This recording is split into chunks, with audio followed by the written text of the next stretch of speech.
2016-cı il yanvarın 5-i. Qışın soyuq, dumanlı bir səhəridir. Bakının mərkəzində Feyzullah Qasımzadə küçəsi 17 ünvanında yerləşən 9 nömrəli mənzildən qonşuları dəhşətə gətirən fəryad səsləri ucalır. 28 yaşlı Aytən Qasımova qonşu qapısını yumruqlayır, özünü yerə çırpıb qışqırır. Qaçdılar, öldürdülər. 3 nəfər idi. Hər şey aparıb getdilər. Evə daxil olan istintaq qrupu yataq otağında dəhşətli mənzərə ilə rastlaşırlar. 1965-ci il təvəllüdlü bir qadın çarpayısında qan gölünün içindədir. Bədənində onlarla kəsilmiş, deşilmiş yara var. Otaqlar darmadağındır, sanki kimsə burada saatlarla nəyisə axtarıb. Senari möhtəşəm qurulub, lakin heç bir qətil qüsursuz törədilə bilmir. Bu senaridə də boşluqlar var. Bakının kriminal və elit təbəqəsində çox məşhur bir simanın, Qızıl Zərifə ləqəbli iş adamı Zərifə Qasımovanın qətlini təqdim edirik. Bura TV11, adım Sərdar Amindir. Başlayaq.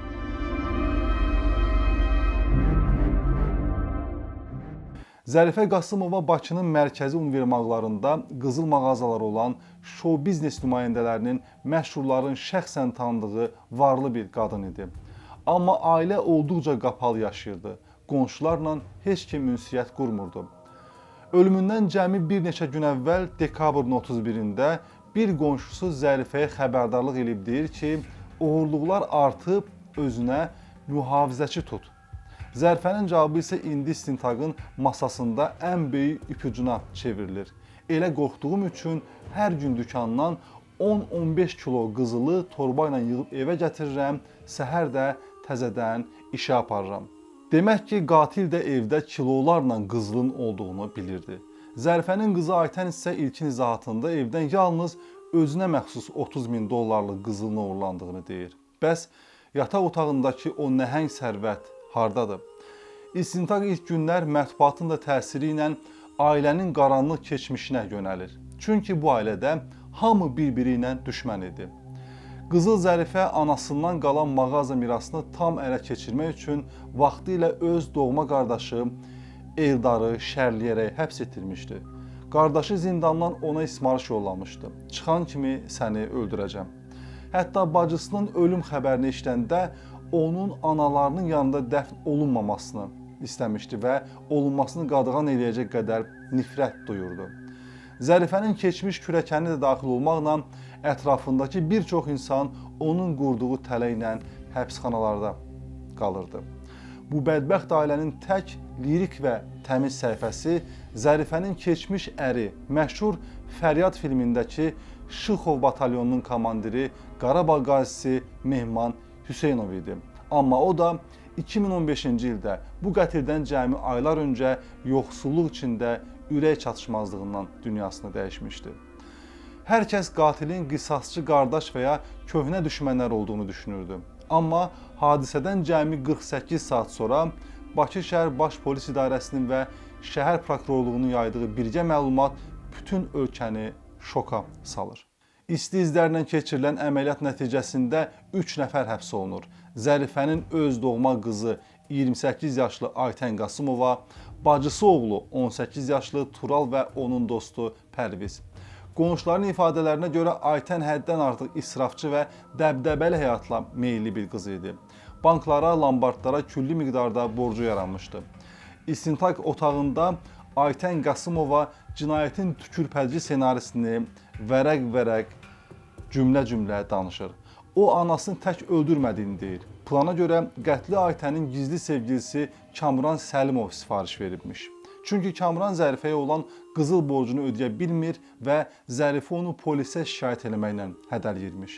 Aytənin iddiasına görə vəziyyət belə olub ki, Kamranı çox sevirdim, mənə anamı öldürməyi təklif elədi, mən də sevgim üçün bu tapşırığı canla başla qəbul elədim. Aytənin tutduğu gənc killer Pərviz otağa daxil olur, qadına bıçaq zərbələri vursa da işi sona çatdıra bilmir, qorxub qaçır. Bu da Aytənin iddiasıdır və yenə də Aytənin iddiasına görə yarımçıq qalan qanlı işi bitirmək üçün yataq otağına yeni bir sima daxil olur. Otağa girən şəxs bıçağı Qızıl Zərifənin bədəninə son dəfə saplayan sevgilisi Kamran olur. Lakin Kamran ifadəsində bildirir ki, Aytən yalan deyir. Onun ümumiyyətlə qətldən xəbəri yoxdur. Beləliklə, Aytənin ifadəsi istintaqda da öz həllini tapmır. İstintaqla müəyyən edilir ki, anasının univermağda satışda olan qızılları, mülkiyyətində olan 165 min manat dəyərində mənzilini, 47 min manat dəyərindəki əmlakını ələ keçirmək üçün qızı Aytən onu öldürmək qərarına gəlib. Bu məqsədlə o yanvarın 4-də yetkinlik yaşına çatmamış, 18 yaş tamam olmayan xalası oğlu Turalı evə çağırır. Yəni Zərifənin bacısı oğlu. Onunla söhbəti yetişdirir, xalası oğlunun da anasına olan mənfi münasibətini öyrəndikdən sonra ona anasını öldürməyi təklif edir. Turalı deyir ki, bu onun bacaracağı iş deyil.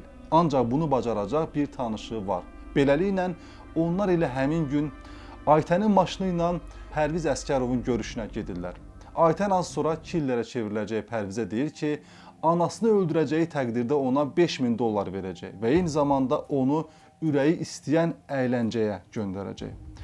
Beləliklə, Qızıl Zərifənin ölüm hökmü əslində yanvarın 5-dən daha əvvəl verilir. İlkin plana görə cinayət yanvarın 4-də baş tutmalı idi. Plana əsasən gənc killer Pərviz binanın girişində puskuda durmalı, qızı Aytən anasını gətirəndən sonra onun arxasınca bloka daxil olmalı idi. Tapşırıq qəddar və dəqiq idi. Qadının bıçaqla başı kəsilməli, üstündəki qiymətli əşyalar götürülməli idi. Hətta şübhə çəkməmək üçün mərhumun böyük qol çantasına toxunulmamalı idi. Çünki onun içində qiymətli çox şey yoxdur. Aytən Pərvizin hadisə yerindən taksi ilə tez uzaqlaşması üçün ona qabaqcadan 10 manat pul da vermişdi. Lakin həmin gün həyətdə adamların çox olması gənc killeri qorxudur və plan baş tutmur. Gözünü qan və pul hərisliyi örtən Aytən isə geri çəkilmir.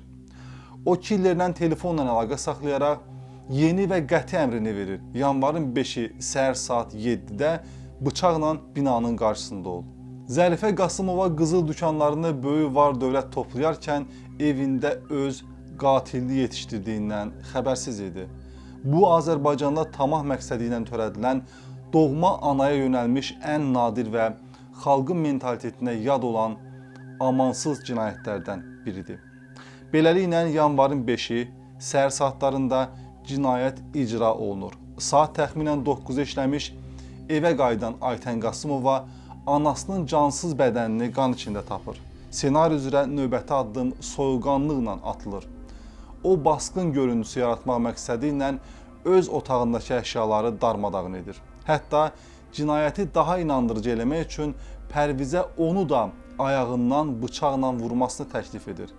Lakin gənc killer qorxaraq bundan imtina edir, otağı dərhal tərk edərək qaçır. Pərviz gedəndən sonra Aytən anasının mətbəxdəki dolabda gizlətdiyi qızılları soyuqqanlıqla tək-tək toplayır. O, ailənin hər küncünü, qızılların harada gizlədiyini əzbər bilirdi və vəziyyəti tam nəzarətdə saxlayırdı. Çünki anası hər gün qızılların hara qoyulduğunu qızı da görürdü. Digər tərəfdən qətli törədən Pərviz hadisənin psixoloji şokundan tam çıxa bilməmişdi.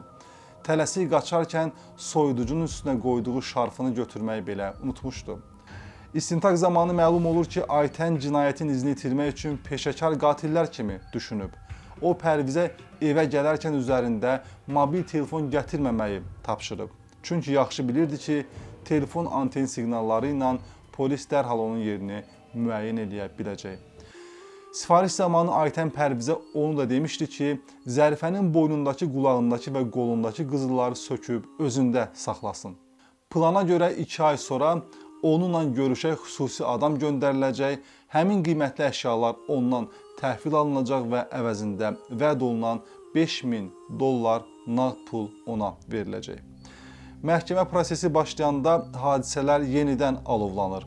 Aytənin cinayət törədilən zaman yetkinlik yaşına çatmayan xalası oğlu və cinayətin əsas vasitəçisi olan Tural məhkəmədə özünü təqsirli bilmir. O, istintaq zamanı Zərifənin öldürülməsində vasitəçilik etməsi ilə bağlı verdiyi etiraf ifadələrini fiziki və psixoloji təzyiq altında yazdığını iddia edir. Lakin məhkəmə işdəki bütün danılmaz sübutları, maddələri və faktları kompleks şəkildə qiymətləndirərək bu iddiaları rədd edir. 2016-cı il noyabrın 1-də Bakı Ağır Cinayətlər Məhkəməsinin hökmü ilə ədalət bərqərar olur. Pərviz Əsgərov, yəni Killer 19 il, Aytən Qasımov 18 il, Tural Aliyev isə 10 il 6 ay müddətinə azadlıqdan məhrum edilir.